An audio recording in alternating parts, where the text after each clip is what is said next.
Alright, I haven't gotten to do this in a while, so this might be a little bit rusty, might be a little bit weird, but I am thrilled that I get to sit here and actually talk about my experience at Metrocon 2021, because of course there was no experience in 2020.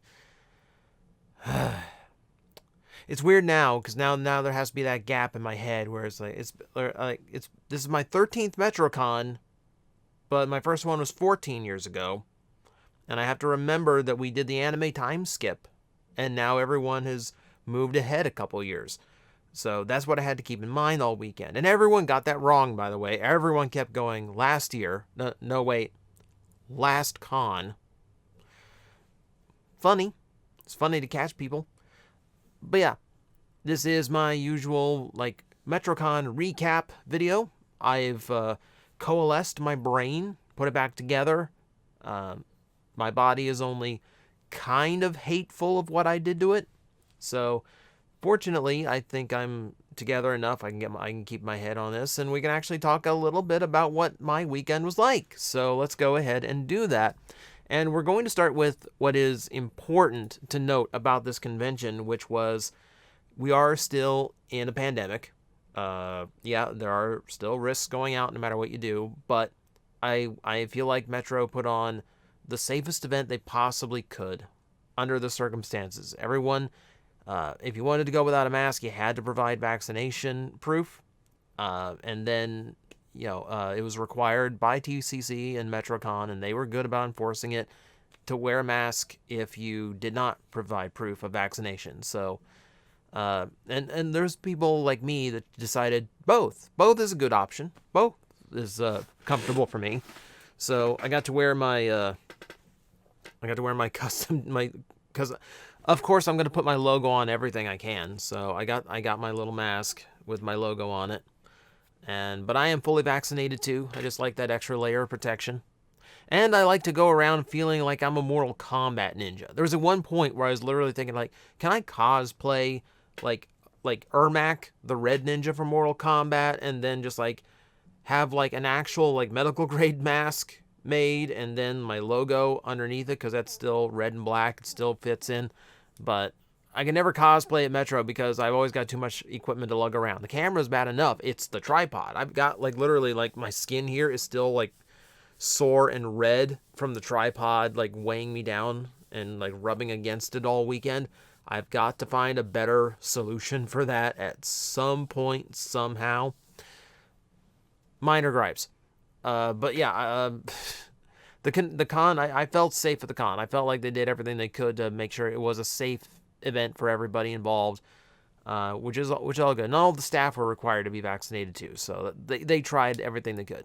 So I'm comfortable that the con did everything right in that regard. There were changes this year. Of course, there's changes to Metrocon every year because they're always fine-tuning. They're always trying to see what works best. See, we still had security checkpoints. That's a Tampa Bay Convention Center thing. No avoiding that. I didn't hear many complaints about it this year, though. I feel like a lot of people got through it a lot more smoothly. I didn't really have any like issues or complaints in that regard. Like there wasn't a whole lot different. I think everyone was just happy to be back and just doing what they normally do.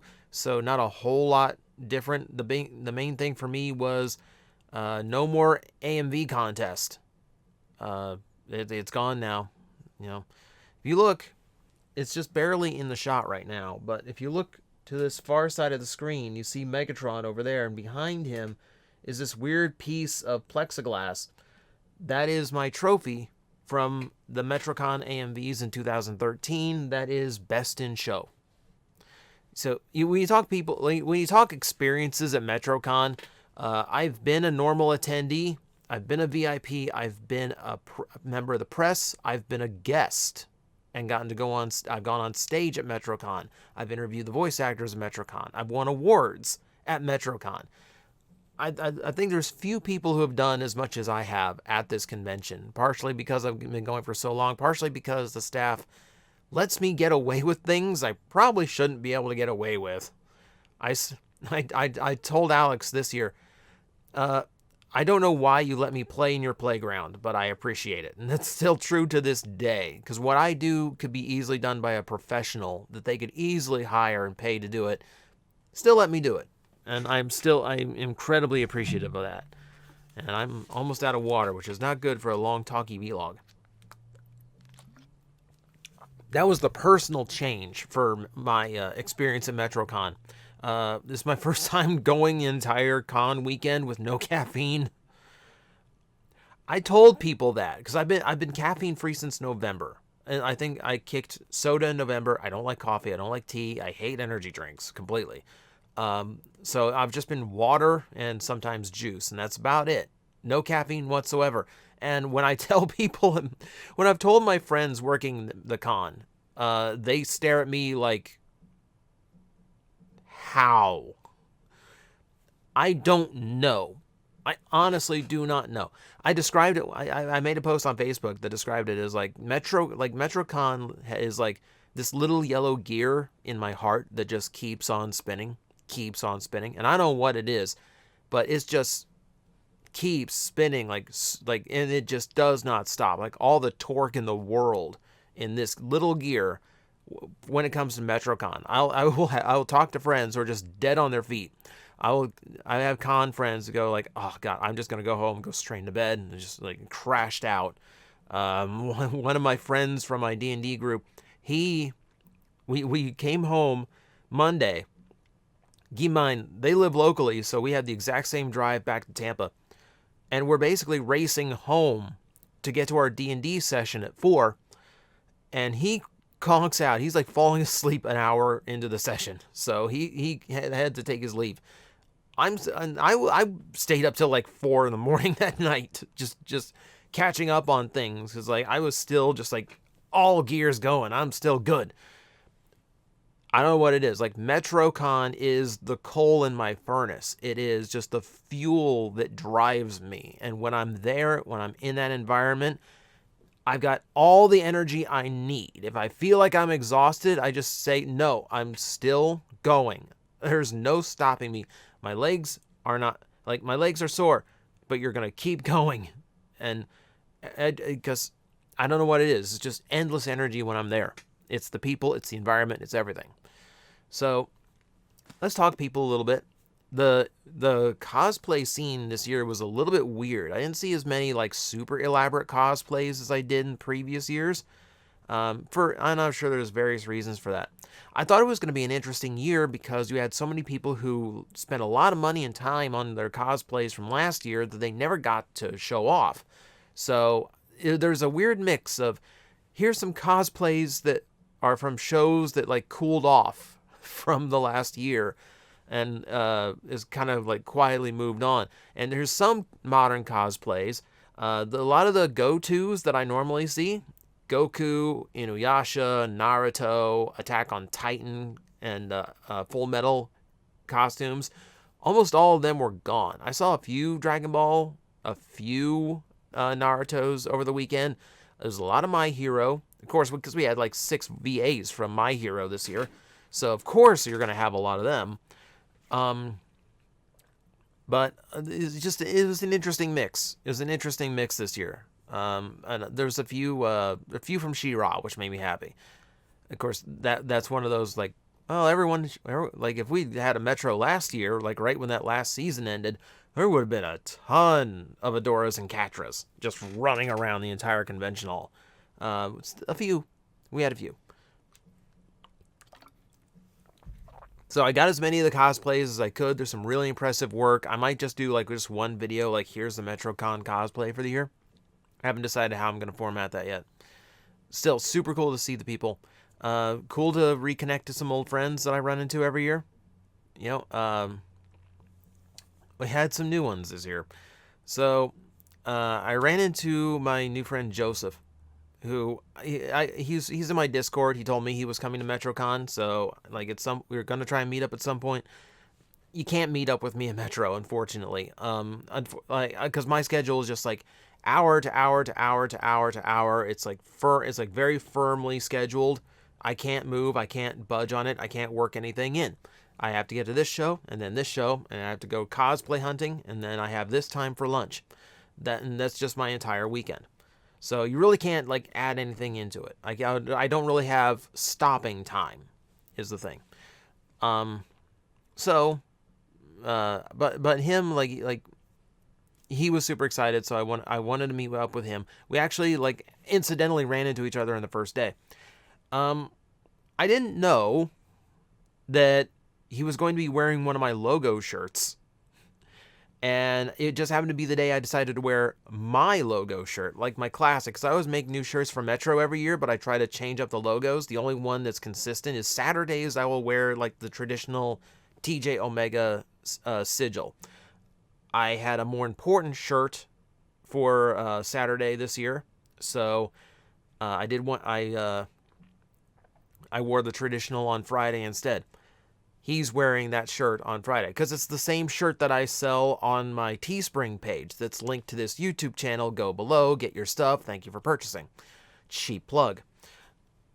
And I was not expecting that. It's the weirdest thing in the world to see someone at Metrocon walking around in my merchandise with the same shirt on that I'm wearing.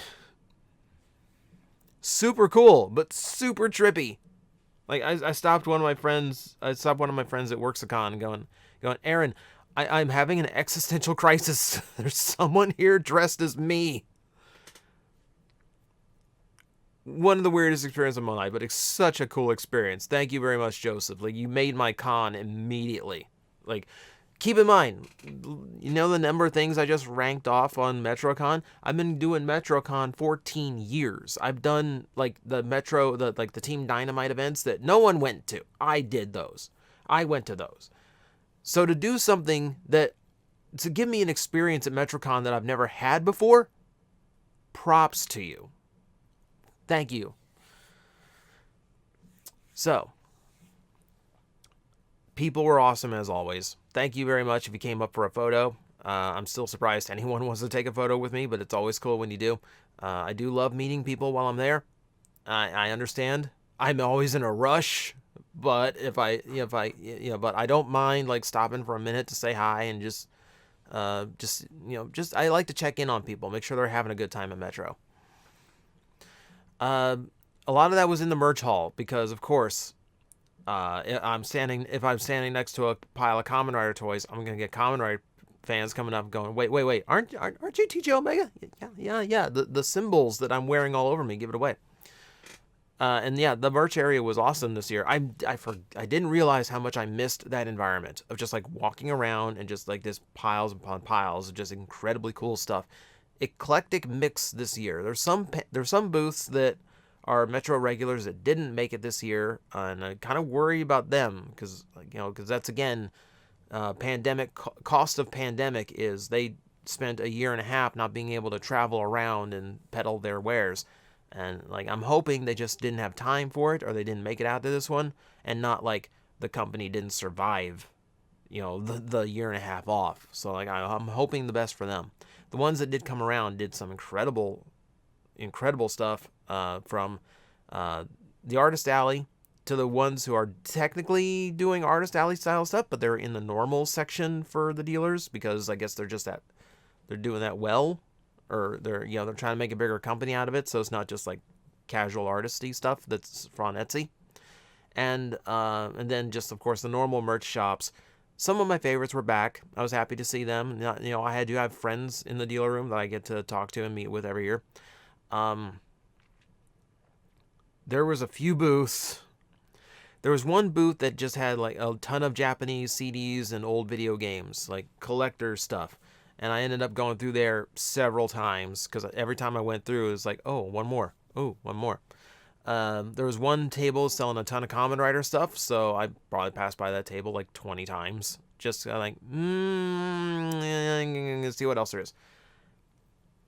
Like I set the biggest budget I've ever set. I'm not gonna admit how big of a budget I set for this dealer room, but it's the most I've ever budgeted for dealer room, and I went through all of it. I didn't expect to go through all of it, but I went through all of it. Incredibly fun. The haul video is a secondary video that you're going to see. I'm probably going to post it a little bit after this one. I'm actually doing this video second, the day after I recorded that video, because I wanted to hurry up and open up all my new playthings. Hint, hint, you can see one of them in this video right now, because I can see it in my preview on my screen. But yeah, you'll see that one up. You'll see that one up too. The haul is a separate video because I know there's some people just want the recap, some people just want the merch. So let's get to actual like convention experiences. So I didn't get a whole lot of guest experiences this year. One of the changes, and this is beyond Metro's control. This is not a slight against the con itself, because this is just how things went. There are no more recordings allowed at the guest panels. So I don't have any footage of the guest panels this year outside of Caleb Hiles. And that is because we've had a lot of people who take those panels and take those interview recordings, and they will take them out of context or clip them and make it seem like they did work for their TikTok video or their YouTube or Twitch stream, or they will take them out of context to make the VAs look bad. And basically just ruined it for everybody. For me, it's not even like a content grab, because you can look at my channel, the interviews don't really do that well compared to my normal toy review and all that. What I'm doing it for is to show people that Metrocon gets some extremely cool people in as guests. That's why my interviews are not like, how did you get started in voice acting? What are you working on now? Like, I can read that on Wikipedia. I don't want that. I want to get to who the real person is. I want to talk to different things that you don't have a stock answer for. And the whole point of that was to show people, yeah, Metro gets some extremely cool people in, and it's worth coming to this con to get to meet them in person, because they are very, very cool. That's the goal. And like me and other friends of mine who do press at the con, like we're just like incredibly bummed out, because like we're trying to do it for very genuine reasons, and we've got jackasses out there that are just ruining it for everybody. So that's probably going to be a thing from now on. I can't get voice actor interviews anymore, and I cannot get voice actor panels anymore. There's probably going to be some exceptions over the years. If Scott comes back, he'll probably be an exception to that. But the VAs I did have a little bit of interaction with. That was cool, and I want to make sure I get the name right, because I will admit I'm not too familiar with them, because I've not had the time for My Hero. I know, shock. I went down to dinner on Friday night, and I just went to the hotel's restaurant, and I did the thing where you put your card in the little clipboard and send it off and hope that they don't run up a PS5 on it or something. And all of a sudden I waiting for the card to come back, I hear, "Who's Tyler? Who's Tyler?" And I look over toward the bar, and it's Justin, one of the VAs. Get it right. Justin Briner, sorry. And he the voice of Deku from My Hero Academia. They'd given him my card. So I got to meet him on a little like small accidental basis of, thank you for not stealing my card, by the way. But he was fun. He was fine about that. So that was a weird way to interact with one of the VAs, but kind of funny. The one I got to talk with a little bit more was Rico Vajaro, I got to talk to him a little bit, in probably one of the weirdest ways. So, Rico's a trip. Rico's down for like anything. He's there to have fun as much as he is to sign autographs and do panels and all that. He seemed to have a blast at this con. So, on Saturday, I think it was actually on Friday night, my friend Michelle gets a text that says, like, get in touch with TJ, because Morgan, who's the head of guest liaisons, who's head of the guest relations and all that, she texted Michelle, and because Michelle can get in touch with me, because she didn't. Apparently, Morgan lost my phone number. But I was being volunteered for the dungeon crawl, because Metrocon does a dungeon crawl every year, where it's a LARP. It's a LARP that they set up that you can do. And every year, I don't get to do it because I'm just too busy doing everything else. But there's one that they reserve Saturday mornings for staff only, and I got put on that list. And this is back to my schedule can't have anything added to it, but it's Morgan who has a timeshare on my soul, so I have to do it. I'm not going to say no to Morgan. So I go down there, I'm on the list, but I'm listed as a non-combatant. And Morgan actually comes up to me and says, all right, I need you to record this because Rico wants to do it. Now I'm much better. Now I'm feeling much better. So it's not the best footage. Rico's not going to see this, but I apologize to Rico and whoever else wanted that video, because I tried, but it's really hard when it's pitch black and I've got this huge crowd. It's like all the security staff were there, and they were all in on this one, along with some of the liaisons, and Rico. It was a huge group that I had to follow through and try and keep the camera somewhat on Rico when I don't know what's going on. So it's shaky as all hell too. Hopefully it's usable. Hopefully it's fun. The biggest laugh I got, my friend Win, who's on the security team, was one of the guys in there. And when they go through the rules, everyone is playing different classes, so there's different rules to some of them. And when they got to the rogue, they guess who here is playing a rogue? One hand goes up, and it's Win. The problem with Win is I don't have an exact measurement. I'm going to guess over 6.5 feet, because he's I'm 5'7". He's definitely at least a foot taller than me, and then some over. So he's probably in the 6'8", 6'9" range. Tall guy, and he's the rogue. So we got a good laugh out of that. I think the person in the rules are like, "Really? You did good." But yeah, the point of the whole thing being, Rico was cool and extremely cool, down for it. We were making a few D&D jokes at each other over it, because he's fun. He's fun, knows his stuff. So he was cool. The only guest I really got to interact with was Caleb Hiles, because me and him have been cool for years now. So because he's been to Metrocon every year, we've done the interviews in the past, and he's just incredibly cool, genuine guy. I told him I don't even book these interviews to really talk to you or get any kind of views out of it. I kind of just want to schedule it because we're both busy as hell at these cons, and I just want time to sit down and catch up. I just want to have some time for two friends to catch up. So that's basically what the interview is. We're just kind of just shooting the breeze. And I wouldn't have even gotten that interview because I couldn't book through Metrocon. But at his first panel, he said yeah, if you want to sit down and talk, just message me and we'll set up something Saturday afternoon. Awesome. We met up at the food court, found a quiet corner, and just turned the camera on and went. No intro, no outro. It's just two friends hanging out for a little bit. So awesome of him. He did not have to do that. He did not have to make time for me. Just genuinely awesome guy. Very, very, very authentic is what I'm going to say.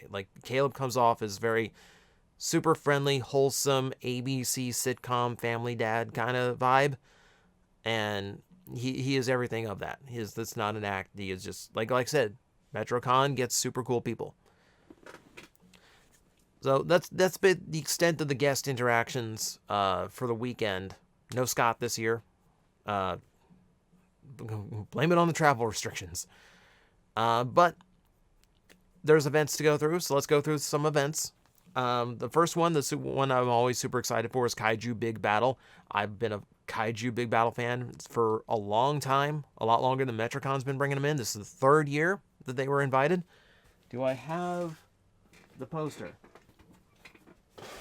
I showed this off a little bit in the haul video, but yeah, If you've never seen Kaiju Big Battle, it's pro wrestling with giant monster suits. And they, instead of hitting each other with chairs and tables, they hit each other with fake mini buildings. It is the most amazing thing.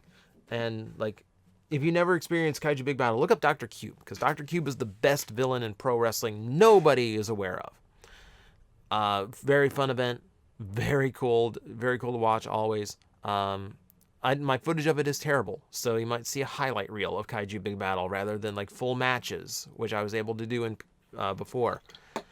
What I really enjoyed this year, more than anything, and this is just embarrassing because the matches were great. The matches were fun.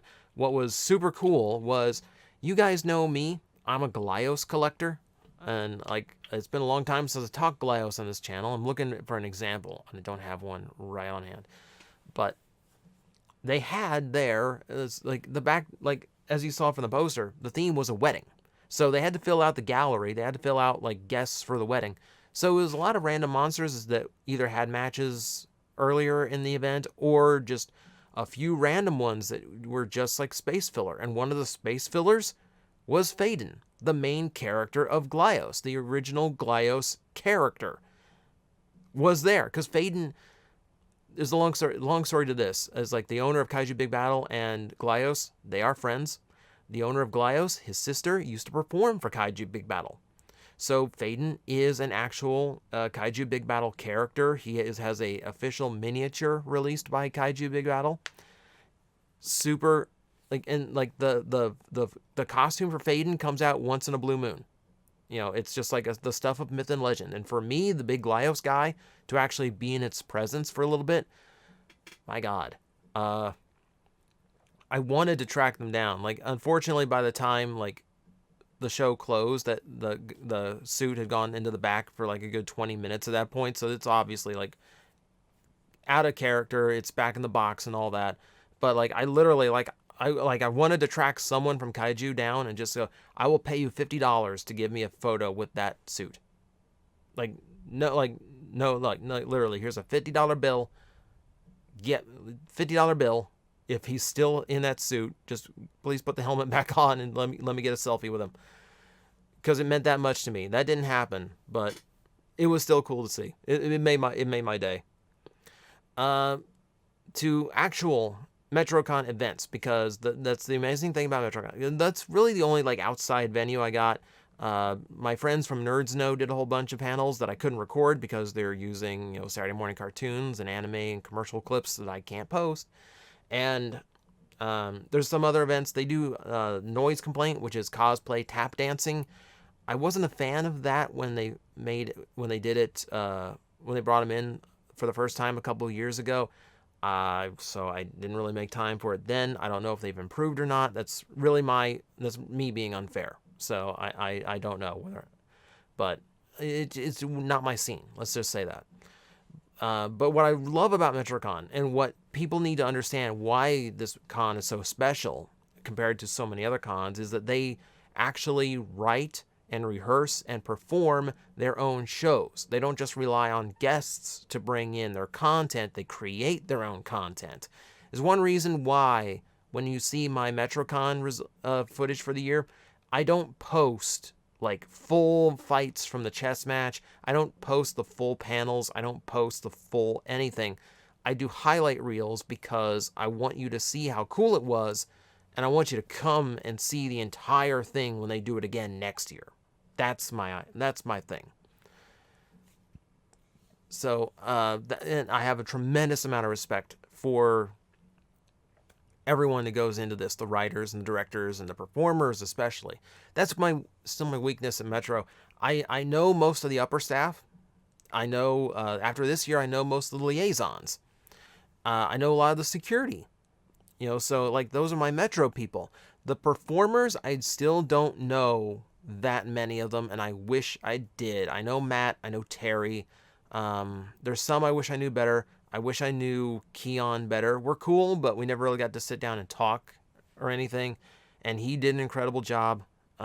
He was Dr. Wily in 2 shows, as like a comedic Dr. Wily and a villainous Dr. Wily, and he knocked it out of the park in both situations. I wish I knew Myra better. Myra is incredible. She had she had a lot of lines in the Masquerade. She had a full fire routine for the fire show, and she had a role in the chess match. And I have no idea how you get one of those down, let alone make time to get all three of them down. And she did an awesome job in every show. So good on her. Wish I knew her better. But yeah, there's just another one is Culver.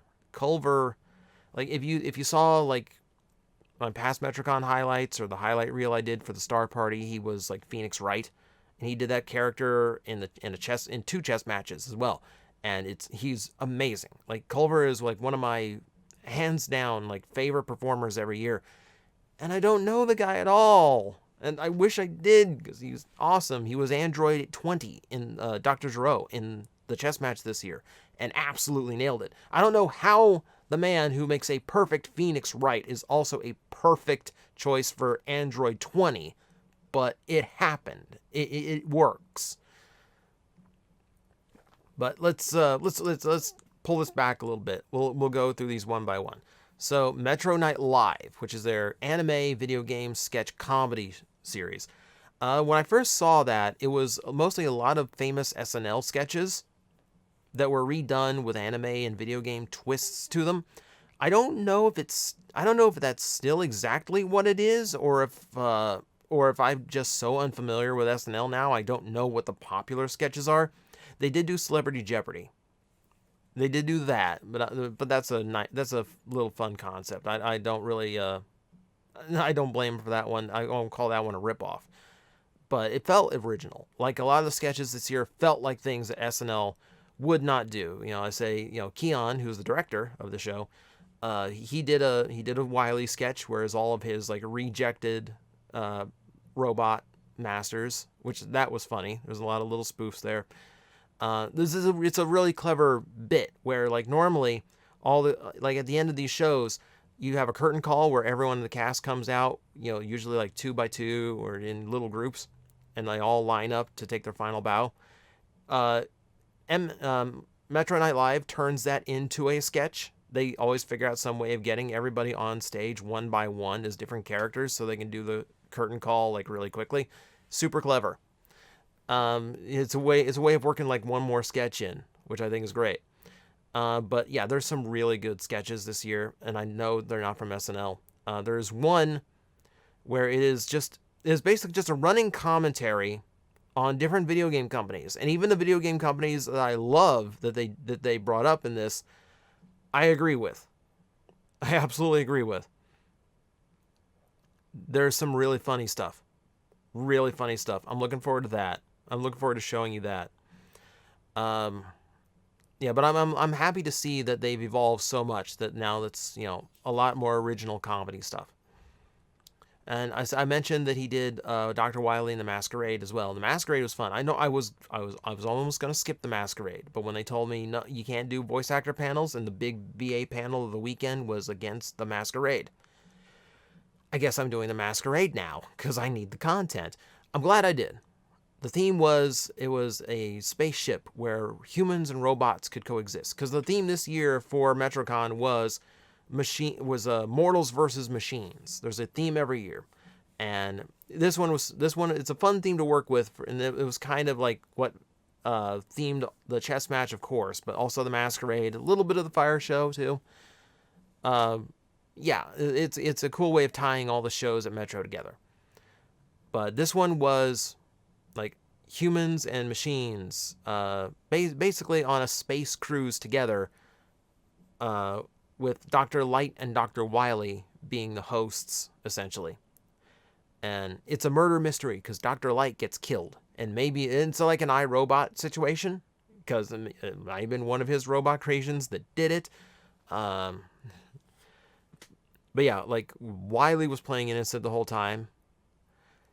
Can you guess who did it? Can you guess? Because it's Dr. Wily and Dr. Light. Who you think did it? Just a little hint. But the Masquerade always does a few cool things, which is it's a big dance thing. They do sketches in between dance segments where everyone in the crowd can dance together. The actual performers will come down and interact with the crowd during it, so there's an interactive vibe to it, which is always cool. And it's where they get away with more of the romance angles. And the Masquerade is more about, it's not the chess match, which is all combat, but it's trying to tell, like, it usually tells a love story every year. And this year it was interesting this year because they did like the couple that they focused on was Shepard from Mass Effect and Kanji from Persona 4, which I've never seen them do a male couple. That was different. I've seen them do female couples, but male was different. So that caught me off guard. And it was cool to see because by the time you're into it, you're completely invested in this because they do it in a very kind of innocent, adorable way. And it makes sense for the characters because it's Mass Effect. You have that option in Mass Effect. And Kanji's whole thing is he's not nearly as tough guy as he seems. He does have so it actually kind of fit in with his character too. Of course it's a stretch. Of course it's a shift, but it's a creative liberty that they tend to take every year. And this one was fun. I was into it. Yeah, I'm glad I went. It was a really good show. Beyond that, we had the Fire Show, which this year was themed on cyberpunk, and fortunately didn't have nearly as many glitches. This one was cool because Alex, the owner of Metrocon, got in on the performance. He's usually the director for the Fire Show, and actually got into it this time. He was Johnny Silverhand. He was Keanu Reeves, and looking the part very well. Really liked, he had one of my favorite bits in this where he was kind of controlling the other dancers with, and it was a really cool bit of choreography. But the Fire Show this year, had a different vibe to it because this year they got to do it indoors. Normally the Fire Show is outdoors by the Riverwalk, and that's the Tampa Bay Convention Center telling them, you have to do this. You have to do it here so you don't set anything on fire. The problem is, at the Riverwalk, you have civilians. You have people jogging through and riding their bike through. The Riverwalk by the convention center is a very popular exercise area. So they get in the way a lot every time. So that had to go. That was a really dangerous part of that. Also, it's a super popular event with very limited seating, so you had a lot of people crowding around. You had a lot of people on top of each other. Aside from just it's very tense and uncomfortable, especially in Florida, super muggy, hot Florida, and you have the risk of rain. We also have a pandemic, so maybe not pile everybody like sardines on top of each other. Maybe. But yeah. So the argument was made that it is safer to do it indoors because we can control the situation a lot easier. We can space people out. We can avoid the civilians, and everything's made of concrete in there, and there's no wind. Wind is a huge thing that makes the Fire Show very dangerous for the performers. So I'm happy they could do it under controlled conditions, and hopefully the footage looks beautiful because the lighting was easier to control now that it was indoors. The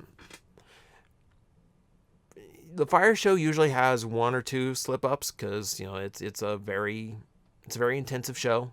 A couple sticks get dropped here and there. Never hold it against them because they're nailing it. They're still doing incredible things. The one glitch in the system was someone's jacket. It's one of those jackets that have the belt that goes around. They were dangling on the sides, and one of them caught fire during the show. And a few things. The other performers behind him that weren't doing anything but standing there were very quick to help put it out. And the guy himself, who was on fire, he was aware of it and kept going. The guy, I do not know. I would never be able to hold myself together, let alone continue performing this sequence that he had memorized. So, yeah, the people who work the Fire Show are badasses. All the credit to them. Yeah, my bit of advice for the Fire Show performers next year: no costumes with dangly parts. Maybe make sure make sure all those extra straps and strings get cut short. Just saying. But still, it was an awesome show. I love the fire show is absolutely awesome, and it uses so much copyrighted music. So every time I do this, I feel bad because I have to gut the music out, which guts the crowd noise out. I will try to figure out a workaround. And then we get to the main event of the whole weekend, which is the chess match. And the chess match, again, Mortals versus Machines. It was a fun mix. You've got, on one side, you've got Naruto, Adora, and Raiden from Metal Gear Solid 2. And on the other side, you've got Dr. Gero and Cortana representing the Machines. It was a weird visual because, like, you had because typically they get broken down into, like, hero and villain sides of the chess match. And that's not really how it worked. It was split by theme. Humans worked together because the machines were trying to overrun them. So all the machines in this were cast as the villains. Even like Mega Man Zero was in the chess match. There's so much Mega Man going on this weekend. It made me so happy. My friend Badger, who does the official photos for Metrocon, was telling me, like, I'm not sure what costume to wear at the Masquerade, because he has all these Spider-Man spandex suits, and he was thinking about the Mega Man suit, but he also has a Metrocon suit that he was going to wear. And I was telling him, like, you've got a Mega Man suit and you're not wearing it to the Dr. Light and Dr. Wily show, which I talked him into it. He finally ended up doing it. And yeah, he was on the floor, like, blasting Dr. Wily every time they ran into each other, which was perfect. Oh, yeah. I'm glad he had fun. Get off your foot, Ben. Dude was walking around with a broken foot all week. I kept checking in on him to make sure he's, like, not doing anything, like, too dumb. But chess match. Really good show. Like I said, like, it's weird to see, like, Zero on the villain side and, like, Kano from Mortal Kombat on the hero side. But it was fun. It was a lot of fun. There's some really good fights in there. I like how they have kind of streamlined it a little bit. Chess matches in the past would get really long-winded because every character would get, like, a solo introduction, which helps for people who aren't totally familiar with the characters. But man, it takes forever. They stopped doing that years ago. Yeah, it speeds things up so fast. The fights don't go on forever and ever and ever. We get, like, the occasional, like, boom, one shot to the head kind of fight, and it's over. Which helps the pacing. Chess match used to always run long. It used to run long, and it used to run over time on top of that because it took so much to set up. They're always, like, 30 minutes late, and they're always 30 minutes late to get out on top of that. It's been streamlined so much now. They block out 2 hours for it, and you're usually out in 2 hours. That's awesome.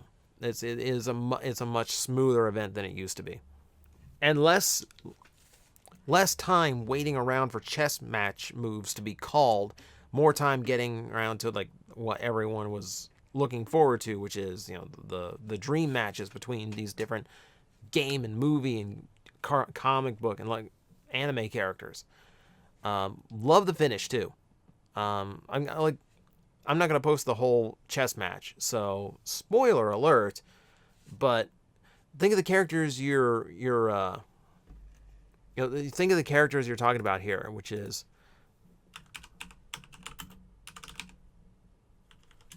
like Naruto, Adora, and Raiden. So the finale of this is She-Ra appearing, Naruto going Nine-Tail mode, and Raiden going to his, like, super upgrade mode. Super cool thing to throw all three of them together and as in that final moment. Like, it made for, like, a really cool climax. Because you're thinking the whole time, why is Adora not transforming into She-Ra? Why would you not transform into She-Ra in any of these fights? That's why. They were saving it. But yeah, huge credit to all the performers. I didn't notice any like weirdness or any kind of botches or anything during the chess match. It was all extremely well performed. Yeah, they get better and better every year. There's some performers that just like every year step up their game so much. Always really cool to see. I think that's about the recap of all the events. And I'm late for D&D, so I need to wrap this up. Just a few.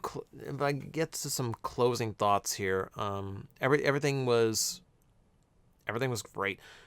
There's normally a point where I will sit here and I will go like, well, this could have been better. They could have streamlined this, and I don't like how this was set up. And I've had people from Metrocon tell me in the past, like, we listen, we saw the video, we heard that, and we took that to heart, and so here's some of the changes we did, and like, Metro means the world to me. So to know that I did anything that improved it is just like the best feeling.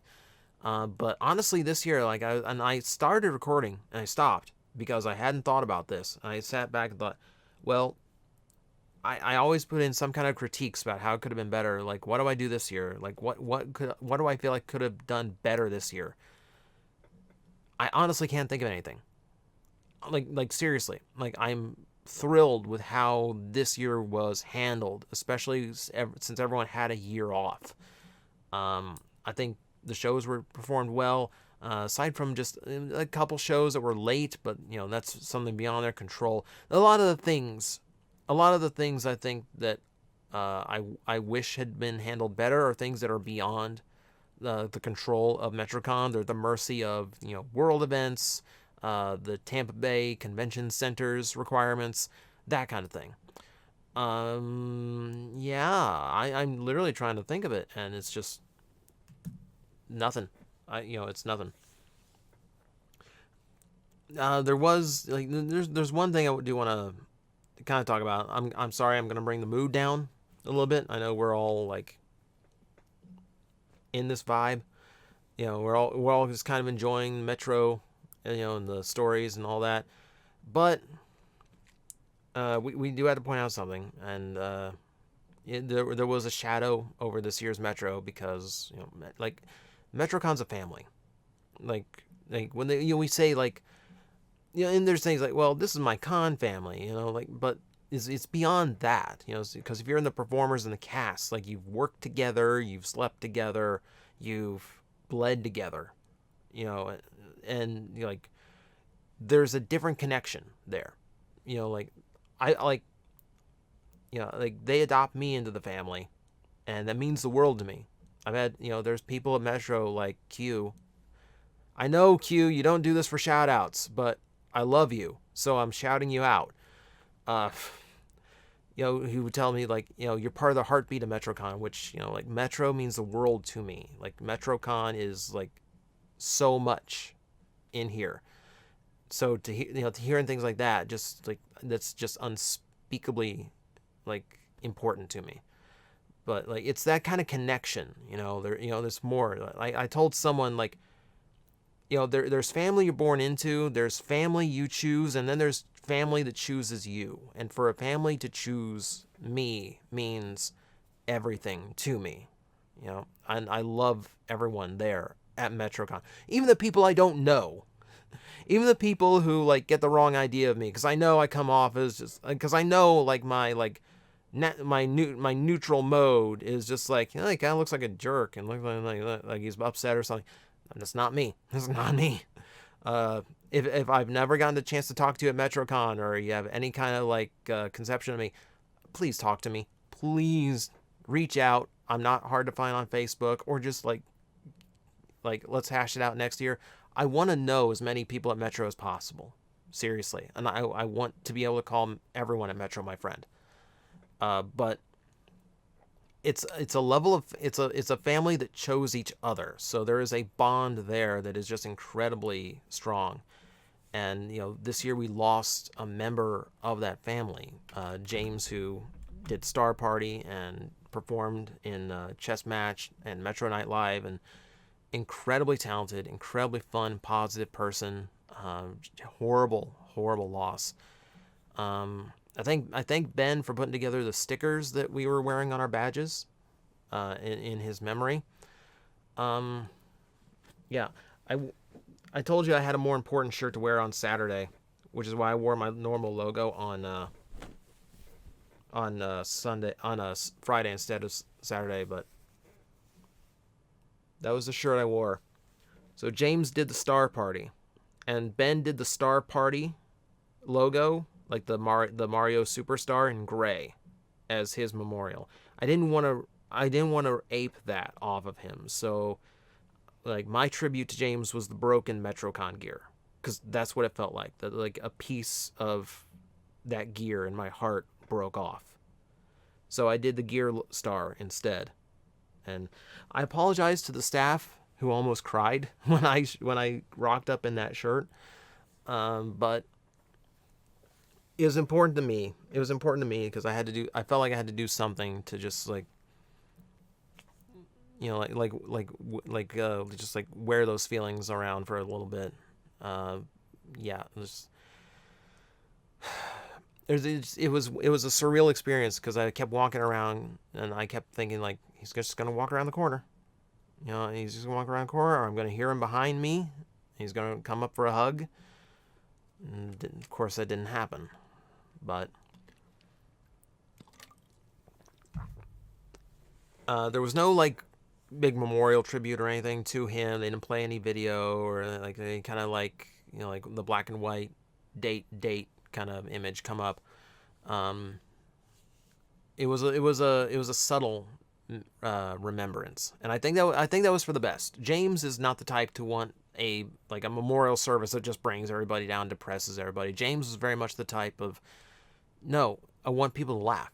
Like I want people to have a good time. He was all about making people feel better. So I think ultimately it was the right call not to focus on that specifically, and just keep the mood positive and just keep everyone upbeat, and not drag everything down with like memorials and tributes and all that.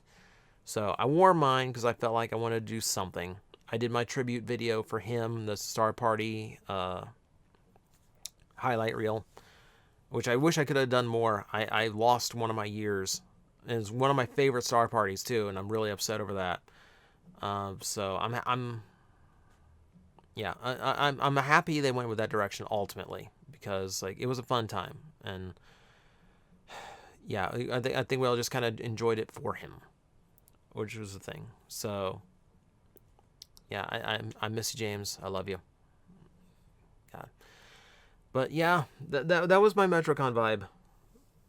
But everyone kept it together. I caught a few people who were kind of upset, but yeah, everyone kept it together. Everyone was happy to be around each other again. No one took it for granted. Like, we lost a year, so everyone was just super psyched to be there and be around each other again, and to have that, because we didn't realize just how much we missed it. I didn't realize how much I missed it. It's a feeling I'm never going to take for granted again. I'm never going to assume that I'm going to Metrocon next year. I will be thankful for every Metrocon I ever get to go to, and I'm going to enjoy it for every moment I can, because you don't know what's going to happen, And next year, it falls on my birthday, so I really don't know what's going to happen. I've already had every friend of mine on staff who found that out. Every one of them's cooked up some kind of idea, and I can only imagine what's going to be waiting for me in July when we do it again. But I should wrap up. This has been really long. I've already brought the mood down too much. Yeah. Metro was awesome as always. I hated the year away. I hate the 1 year gap that's missing in my little wall here. I hate that I don't have a tag for 2020. It goes 17, 18, 19, 21. I hate that. So hopefully, I'm never going to have to do that again. I'm very hopeful that I will get to see everybody again next year, and that they'll only be better, because Metrocon is always better than it was the previous years. I've never had a year where I went, I wish they'd done things like that. I wish last year had been like the model. No, they always go bigger. They always go better. So, and I have no doubt they're going to do it again. They are, every one of them, from upper management security to the performers, the writers, the volunteers, everyone involved in that show is just so good at what they do, and they work so hard to put on a good show for a weekend, and absolutely amazing. And I mean, I said it, like, the year I got to be the guest, which I still don't know why that happened. I did not deserve it, but I said it at closing ceremonies then.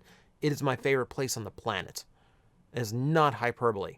That is not exaggeration. I love Metrocon. That is my home. That is where my heart lives. That is where my soul lives. My body just stays somewhere else the rest of the year. That is where I feel like I belong. And to everyone in the staff that makes me feel like one of them and has let me be part of this weird, insane family, I appreciate every one of you. You have no idea how much it means to me. I don't want to name names because it's always going to get it's always going to get weird.